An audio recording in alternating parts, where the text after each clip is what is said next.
नमस्कार, आप देख रहे हैं न्यूज वुड। इस वक्त की बड़ी खबर। आम आदमी पार्टी के राज्यसभा सांसद संजय सिंह ने कर्ज माफी पर देश के सामने किया है बड़ा खुलासा।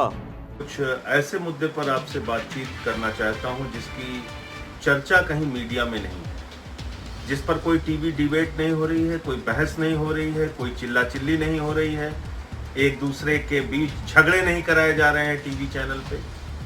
और ये मसला मैं आपसे क्यों डिस्कस करना चाहता हूं, ये बात मैं आपके साथ क्यों साझा करना चाहता हूं। अरे आप ये किसको मूर्ख बना रहे हैं? इस खबर पे जरा ध्यान दीजिए आप लोग। मेहुल चौकसी का और नीरव मोदी का हजारों करोड़ रुपए केंद्र की भाजपा सरकार ने माफ कर दिया। हजारों करोड़ रुपए। और सिर्फ मेहुल चौकसी नीरव मोदी का नहीं, ऐसे 50 विलफुल डिफॉल्टर हैं, टॉप डिफॉल्टर हैं, ऐसे 50 बड़े कर्जदार हैं जिनका 68,607 करोड़ रुपए माफ कर दिया गया। और पूरे देश में कहीं कोई चर्चा नहीं, कहीं किसी टीवी चैनल पे बहस नहीं, कहीं कोई इसको मुद्दा नहीं बनाया जा रहा है।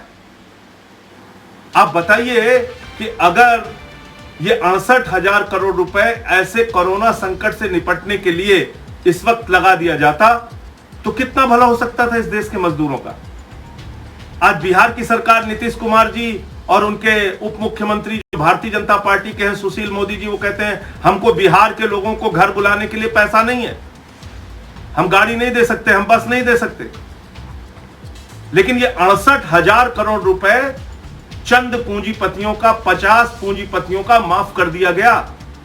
ये 68,000 करोड़ रुपए अगर उन मजदूरों की जो हजारों किलोमीटर पैदल यात्रा पर निकल पड़े हैं, अगर उन किसानों की जो आत्महत्या करने के लिए मजबूर होते हैं, अगर वो लोग जो गरीबी के कारण 2 वक्त की रोटी नहीं पा रहे हैं, उनका चूल्हा जलाने में 68,000 करोड़ रुपए खर्च किया गया होता तो आप कल्पना कीजिए कि पूरे हिंदुस्तान में करोड़ों लोगों का भला हो सकता था,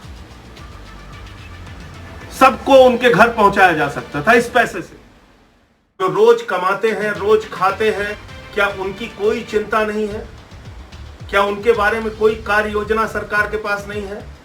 कोई नीति सरकार के पास नहीं है? उनके लिए कोई पैकेज सरकार के पास नहीं है?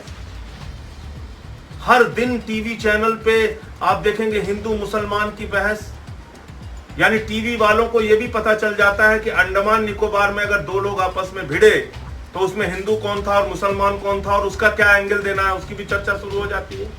3 तलाक पे महीनों बहस करती है टीवी मीडिया, मंदिर मस्जिद पे महीनों बहस करती है, सालों बहस करती है। लेकिन जब कोई जनता से जुड़ा हुआ मुद्दा आता है तो उस पर कोई बातचीत नहीं होती। आपको मैं बताना चाहता हूं पिछले दिनों क्या हुआ।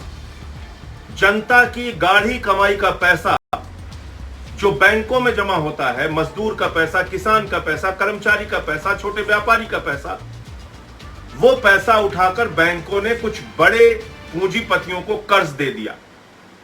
और ये कर्जा लाखों करोड़ रुपए में है। इसके बारे में मैंने पार्लियामेंट में भी सवाल उठाया।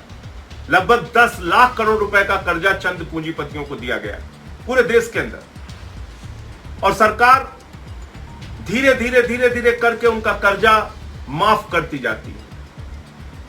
हिंदुस्तान के मजदूरों के लिए कोई पैकेज नहीं है। लेकिन आपने नाम सुना होगा नीरव मोदी का, मेहुल चौकसी का, जिन्होंने लगभग 22,000 करोड़ रुपए बैंकों का लूटा है, भ्रष्टाचार किया है और आज वो विदेशों में बैठे हैं। मेहुल चौकसी ने एंटीगुआ की नागरिकता ले ली, विदेश में जाके बस गया। नीरव मोदी के बारे में खबरें चलती है, साहब वो भगोड़ा है, अब आएगा, लंदन में छिपा है, यहां है, वहां है। अरे आप ये किसको मूर्ख बना रहे हैं? इस खबर पे जरा ध्यान दीजिए आप लोग। मेहुल चौकसी का और नीरव मोदी का हजारों करोड़ रुपए केंद्र की भाजपा सरकार ने माफ कर दिया।